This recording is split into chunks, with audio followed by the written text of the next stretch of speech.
আর এবার বউবাজারের খবর থেকে নজর রাখতে হচ্ছে, কারণ খাস কলকাতার বউবাজার, আর এবার সেখানে পিটিয়ে খুনের অভিযোগ। চোর সন্দেহে উন্মত্ত ভিড়ে বউবাজারে হস্টেলে প্রাণ গেল গরিব টিভি সারাই করা এক কর্মী। খুনের অভিযোগে গ্রেফতার এখনো পর্যন্ত 14।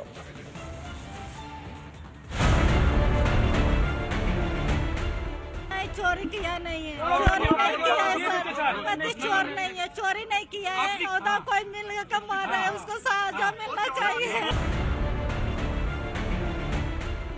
আর 5টা দিনের মতো গিয়েছিলেন কাজে, আর ফেরা হলো না। চাঁদনী চকে টিভি মেকানিক ইরশাদ আলমকে অকালে ঝরে যেতে হলো। কাজের জন্য গিয়ে বউবাজারে উদয়ন ছাত্রাবাসে পিটিয়ে মরতে হলো যুবককে।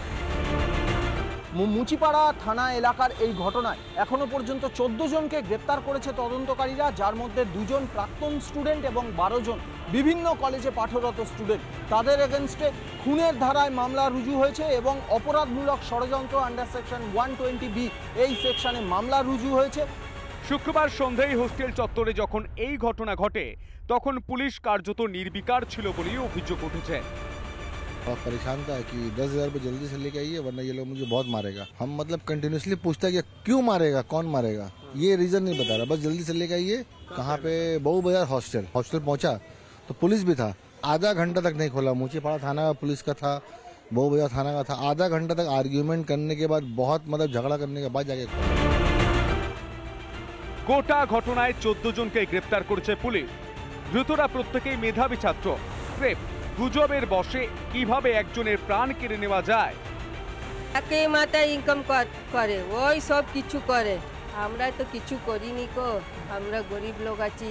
আমি জানছি না কি আমার ভাইকে ধরে এরম অস্ট্রেলিয়াতে মেরেছে, ধরে ওর হাত পা ভেঙে দিয়েছে। এরম করতে হয়? ওর ঘরে বাচ্চা নেই, পড়তে যাবে তো আমি কার বাচ্চাকে ধরে আমি বেঁধে ধরে আমি মারবো? কেন মারবো আমি? তদন্তে নেমে উঠে এসেছে চাঞ্চল্যকর তথ্য। উধাও হোস্টেলের সিসিটিভি ফুটেজ।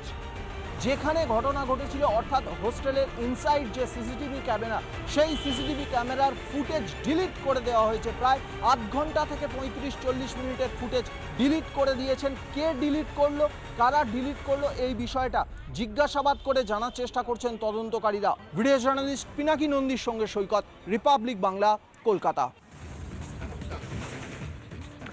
খাস কলকাতায় গণপিটুনির শিকার এবং এই নিয়ে রাজনৈতিক মহল কি বলছে শুনবো একেবারে। দিনের পর দিন একের পর এক এই ধরনের মব লিঞ্চিং এর ঘটনা ঘটে গেছে। মোবাইল চোর হিসেবে ধরে পিটিয়ে মেরে ফেলে দেওয়া হলো। আজকে প্রশ্ন হচ্ছে যে এই হোস্টেল সরকারি হোস্টেল, এই সরকারি হোস্টেলে প্রাক্তন ছাত্ররা থাকে কি করে?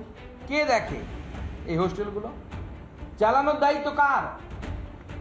কে রেসপন্সিবল পারসন? সিসিটিভি তো নেই, সিসিটিভির কোনো ফুটেজ পাওয়া যাচ্ছে না। দুর্ভাগ্যজনক। আইন শৃঙ্খলার পরিস্থিতি বাংলায় দিনের পর দিন প্রশাসনের হাতছাড়া হয়ে যাচ্ছে বলে আমার মনে হয়। সবকিছুতে একটা উদাসীনতা, আইন শৃঙ্খলার প্রতি যে নজর দেওয়ার দরকার সেখানে ঘাটতি, সব মিলিয়ে এই ধরনের অবাঞ্ছিত ঘটনা ঘটছে। দুর্ভাগ্যজনক। এটা একটা কদিন ধরেই হচ্ছে। গুজবের মানুষ নিজের ধৈর্য হারিয়ে ফেলছে। আমার যদি কমপ্লেন থাকে আমি পুলিশকে দেব, পুলিশ তাকে অ্যারেস্ট করবে, ইনকোয়ারি করবে। এই যে আইন নিজের হাতে নেওয়া, এটা অত্যন্ত মারাত্মক। পুলিশের রাস্তায় নয়, পুলিশ পর্যন্ত যাবার তার মেন্টালিটি নেই। এক্ষুনি রাগ হয়েছে, এক্ষুনি করো। শুনলেন আপনারা রাজনীতিবিদরা কি বলছেন এক এক করে। তবে শুধুমাত্র কিন্তু বউবাজার নয়, এই বউবাজারের পর এবার সল্টলেক ইলেকট্রনিক্স কমপ্লেক্স থানার পোলের রাইটে সেখানে চোর সন্দেহ এক যুবককে পিটিয়ে খুনের অভিযোগ তদন্তে নেবে। 3 জনকে গ্রেফতার করেছে পুলিশ, আর ধৃতদের মধ্যে একজন আবার বাংলাদেশের বাসিন্দা। দেখুন।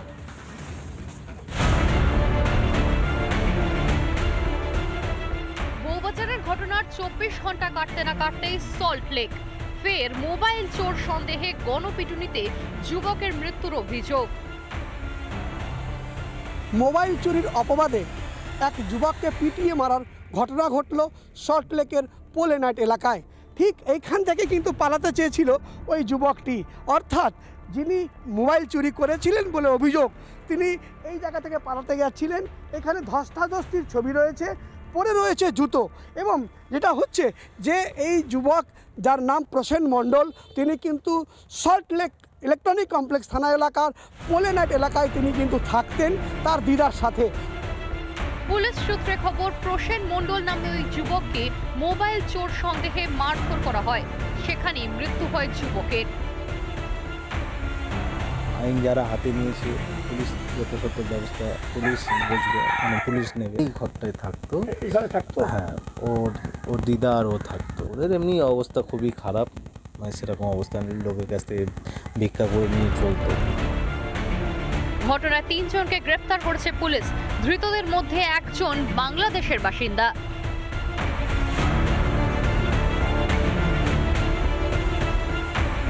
আমরা হরিশাতানন্দ মোহন ঝা, রিপাবলিক বাংলা, সল্টলেক। আর লাদাখে যদি নজর রাখি তাহলে সেখানে হড়পা বানের খবর উঠে আসছে। বোধি নদী পেরোতে গিয়েই শহীদ 5 জন জওয়ান। প্রশিক্ষণ চলাকালীন এই দুর্ঘটনা ঘটে বলে জানায় বাহিনীর তরফ থেকে। ঘটনায় শোক প্রকাশ করেছেন প্রতিরক্ষা মন্ত্রী রাজনাথ সিং।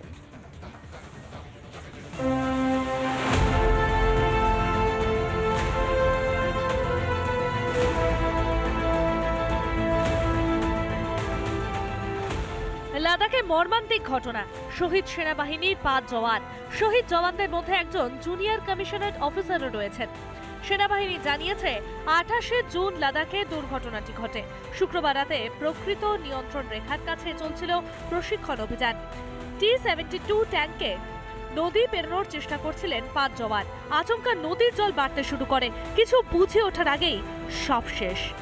সেনাবাহিনী আরও জানিয়েছে প্রকৃত নিয়ন্ত্রণ রেখার কাছে দৌলত বেগ ওলজি এলাকায় চলছিল প্রশিক্ষণ। ওই ঘটনায় শনিবার শোক প্রকাশ করেছেন প্রতিরক্ষা মন্ত্রী রাজনাথ সিং।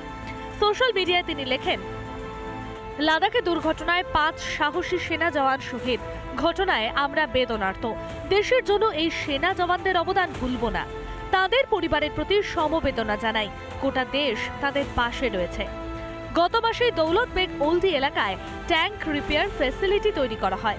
সেনা মোতায়েন করতে এখানে 2টি ট্যাঙ্ক রিপেয়ার ফ্যাসিলিটি করা হয়েছে, যার মধ্যে একটি দৌলত বেগ ওলদি সেক্টরে স্থাপন করা হয়, অপরটি স্থাপন করা হয় চীন সীমান্ত থেকে মাত্র 25 কিলোমিটার দূরে। রিপাবলিক বাংলা।